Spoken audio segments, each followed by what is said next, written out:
குருவே சரணம். நட்சத்திரங்கள் 27. மனிதர்கள் ஒவ்வொரும் ஜனிக்கும் நட்சத்திரங்கள். இதில் சேராத ஒரு நட்சத்திரம் அப்படின்னா சிவபெருமானுடைய காலடியில் இருக்கிறதா நாம் நம்புகிற ஒரு நட்சத்திரம் அபிஜித் நட்சத்திரம். ஜித் அப்படின்னா வெற்றி அப்படிங்கிறது அர்த்தம்.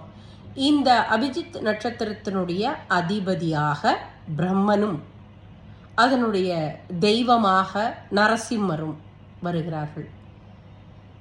ஒருத்தருடைய சூழ்நிலை மாறணும், இல்லை இப்போ போய்கிட்டு இருக்கிற ஒரு தன்மை மாறணும் அப்படின்னா அவங்க வழிபட வேண்டியது அபிஜித் நட்சத்திர வழிபாடு.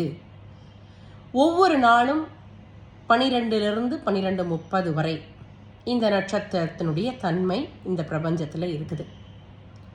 மாதத்தில் ஒரு நாள், அதாவது திருவோண நட்சத்திரம் முதல் 2 பாதங்கள், உத்திராடம் முடிஞ்சு திருவோணம் வரும்.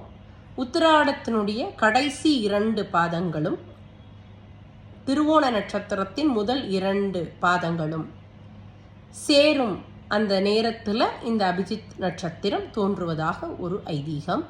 ஆக மாதத்தில் ஒரு முறை இந்த நாள் வரும். இப்பேற்பட்ட இந்த நேரத்தில் நம்முடைய வேண்டுதலை நாம் வைக்கும் பொழுது நிச்சயமாக நிறைவேறும். அப்போ இந்த நட்சத்திர வழிபாடு அப்படிங்கிறது ரொம்ப ரொம்ப முக்கியம்.